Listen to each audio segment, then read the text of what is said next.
This is Alexander Playtime Williams of PlayTimeCares.com. What's up, world? This is Alexander Playtime Williams of PlayTimeCares.com and .org. Doing my Raw recap from June 1st, 2015. You had the usual commentators, the usual suspects, JBL, Michael Cole, Booker T.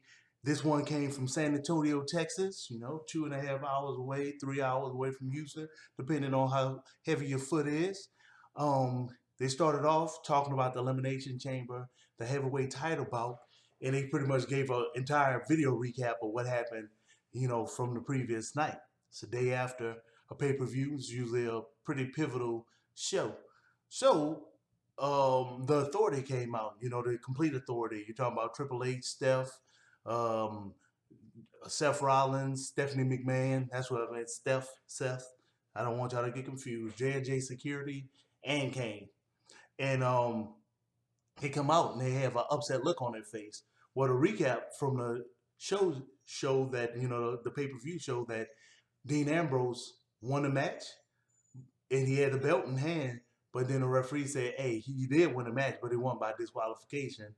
So no title change hands. Seth Rollins is still a champion. Well, Dean Ambrose wasn't happy about that, so he stole the title. So the authority is there.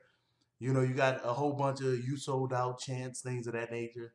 And Triple H pretty much said, look, I'm giving you to the beginning of Raw. Ambrose, I told you, I'm giving you to the beginning of Raw to give the title back. And then, that started people saying, oh, they doing Justin Bieber chants and all that type of stuff. And Triple H was like, come out here. Come out here. What happened? Roman Reigns music hit. Crowd, the crowd gets excited. Roman Reigns grabs a microphone, he go in the ring. He like, well, look, Roman Reigns pretty much says that he's only going to give the title back if you agree to his demands.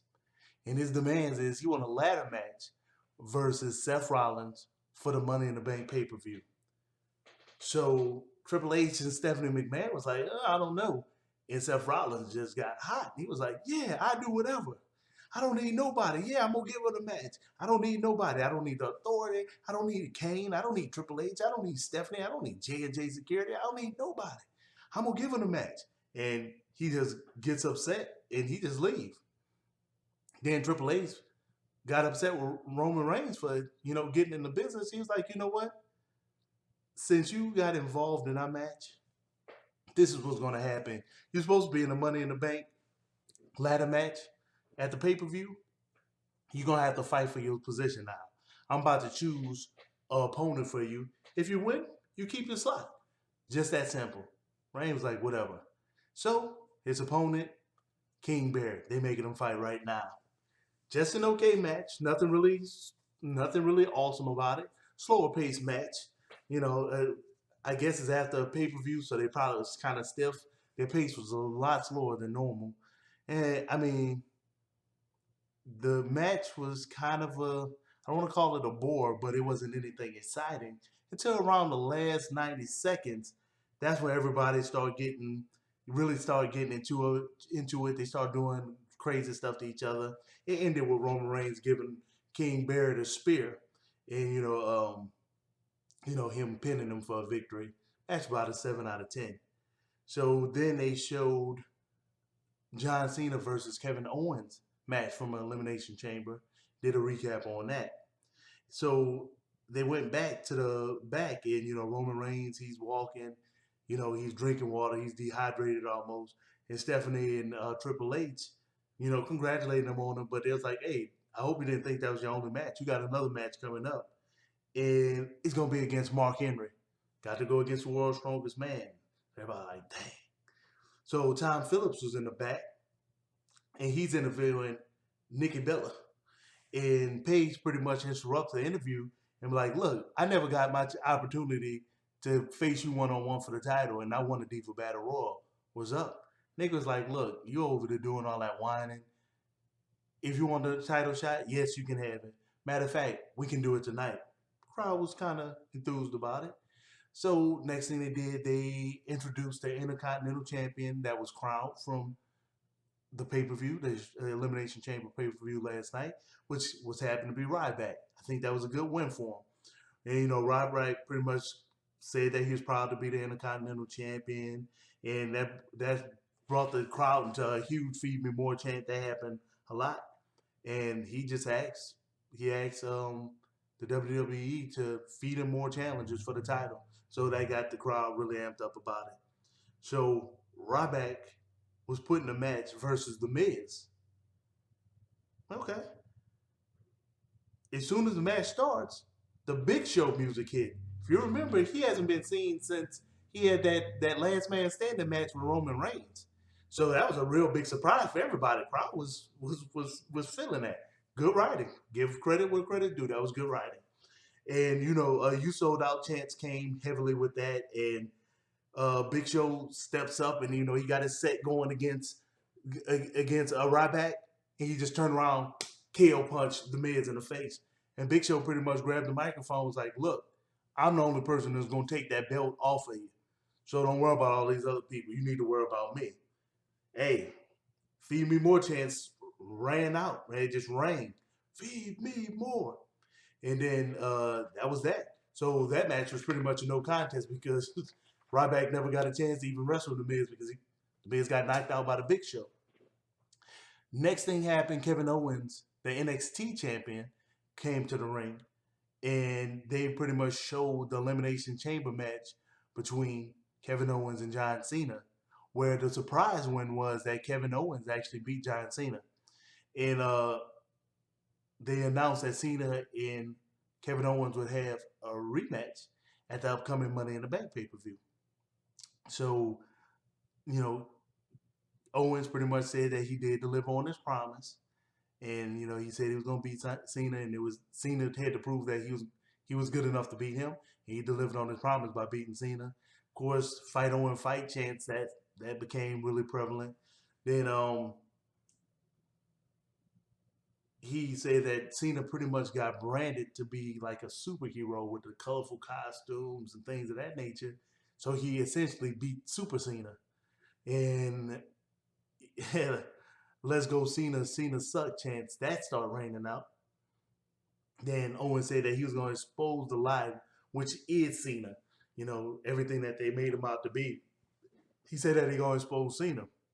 So of course that means Cena music on the hit, and people singing John Cena sucks to his music, and then they start chanting "You got beat," and Cena says that Owens doesn't deserve the U.S. title. He don't even think he deserves the NXT title because even though Owens is a great wrestler, he doesn't feel as though Owens is a man.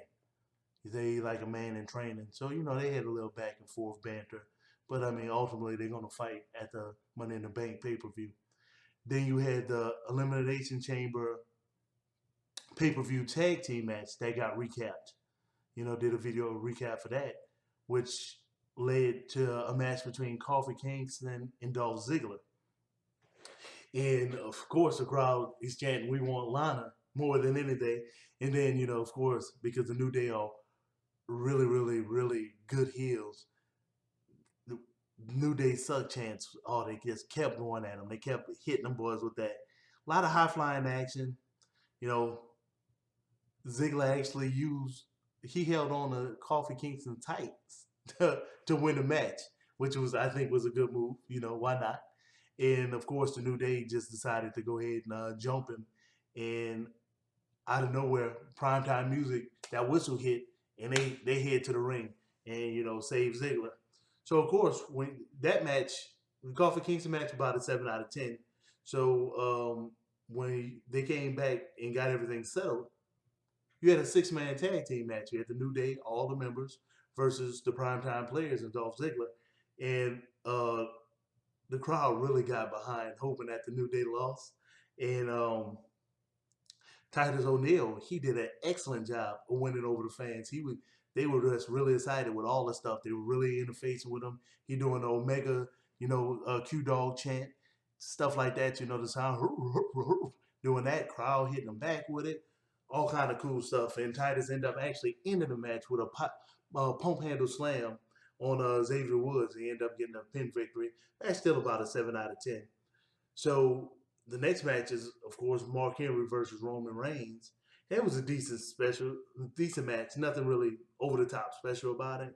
And Reigns essentially got a count out victory. He was able to drag himself to his feet and roll into the ring.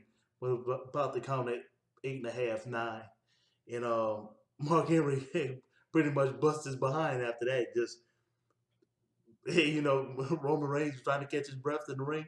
Mark Henry just world's strongest slam and body splash him, just left Reigns in the middle of the ring. So when Reigns finally did get up and they went to they showed him walking in the back. Triple H and Stephanie congratulated him again. It was like, oh, I hope you didn't think that was the end of it because you got a match against Bray Wyatt. So the crowd was like, ooh, because he's obviously tired and now his ribs hurt too.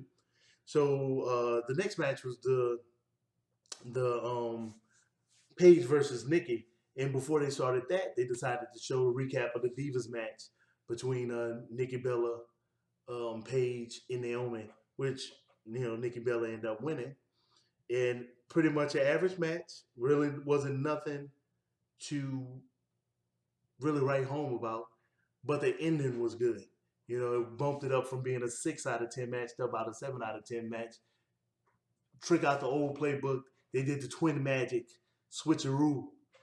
So Nikki rolled out the ring when she was hurt, and Bree came in as a fresh Bella and being paid. So that was pretty good.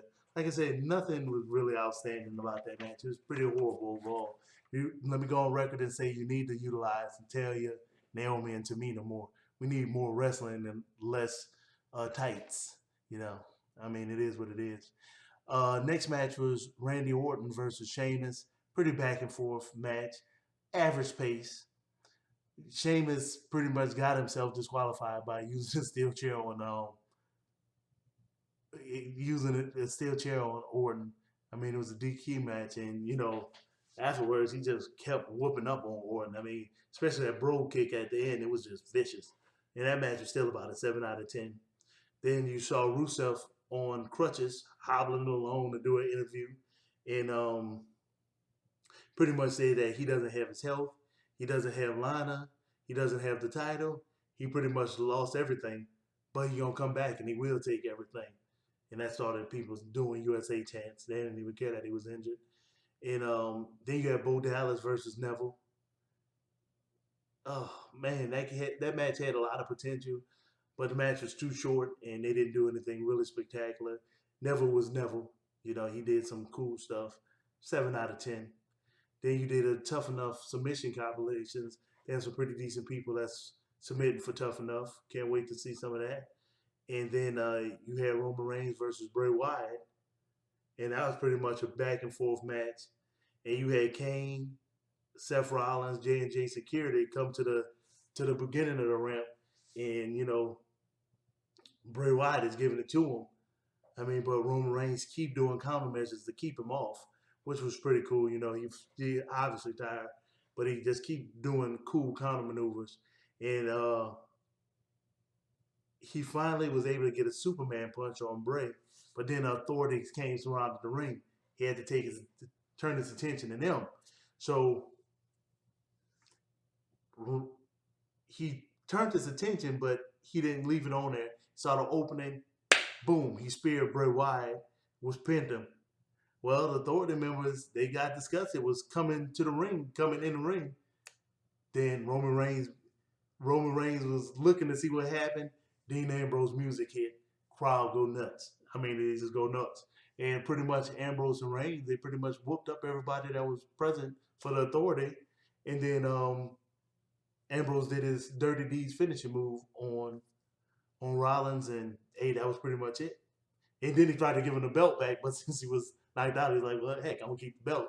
And then him and Reigns, they stole the title and just left through the crowd. So still, that match was only about a 7 out of 10.